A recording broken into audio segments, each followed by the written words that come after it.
Okay folks, welcome to the video where we're going to take a look at the Mitchell 606. Okay, the 606 is essentially a smaller version of the 624 and the other variants, and probably a lesser version in actual fact. This reel has got damage to it, to the handle. Now that can be repaired, it can be built back up again, and various things you can do.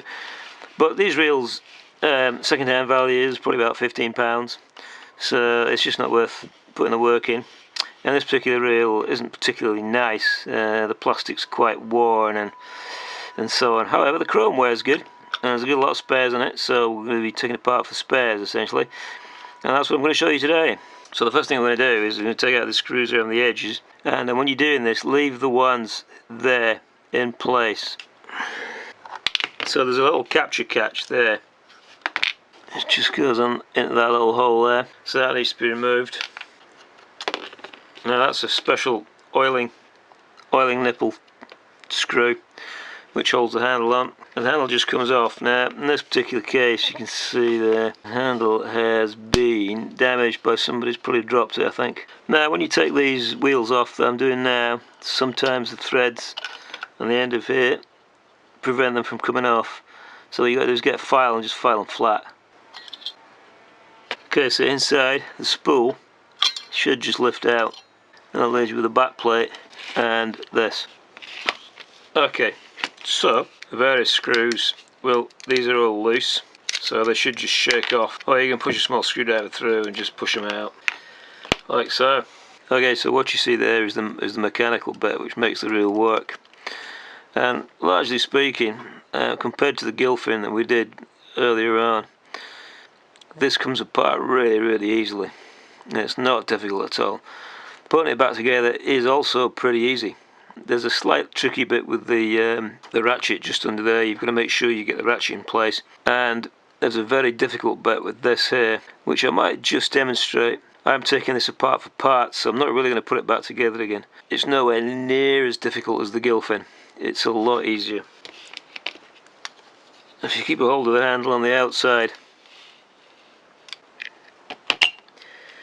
take that off, that just lifts off, and that is sprung with this little spring here, and that's one of the reasons why it's a difficult piece to put back. So you can remove this pretty easily, and that's on a flatted shaft, that, so you can leave it off.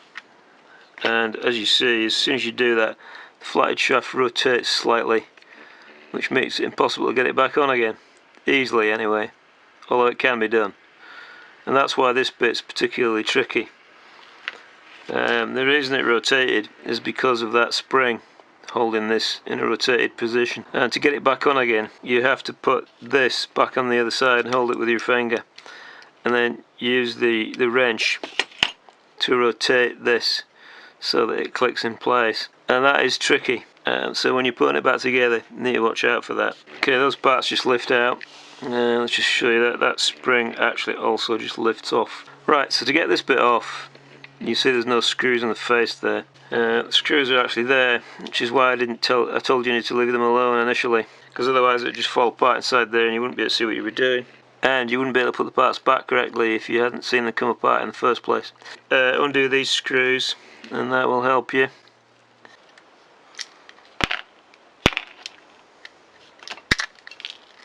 There are 4 in total. That allows the gear mix to just lift off. So, flatted shaft on this, and I'll just go through the sequence that you would put it back together in.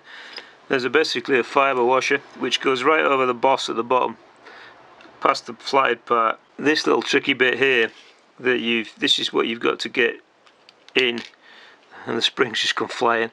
This is the bit that you've got to get in when the plate is over it, and that's quite tricky, but not that difficult. Not as difficult as this piece. Inside there's a cog. Now that's the way up it goes. Okay, so it goes back on like that, and it fits over the boss at the bottom. And then you've got an array of drag washers that go on top of it. So you've got a drag washer, friction washer, and then you've got a flatted washer, and then you've got a friction washer, and then you've got a washer that's got notches here and here. which fit into some grooves that are in the side of the this piece here. And then you've got another friction washer and another drag washer. And then at the very top there's a spring washer. So that's how it all goes back if you are putting this back together, which I am not in this case. This piece here, if you look around the rim, you'll see that there's an area just there with a grip on it. So what you do is leave that alone and pull the other side to get the rim off, and then that lifts out, and there's another spring inside. The only last piece that can come off here is the bearing, which is like a grease nipple. Okay, the last part of the assembly is to undo these, and the ratchet is not removable. We'll take the bearing off, and you can take the spring off. Okay, so the spring comes off with just a single screw, and the pillows come off the same way that the first ones did on the first side. When you take this off, there's actually a spring inside it, and this is like an oiling nipple also, I think. That's the bearing, by the way. So you're now left with the carcasses and a bag of parts, which is exactly what we want. Okay folks, that brings us to the end of dismantling the Mitchell 606. Thanks very much for watching folks. Bye.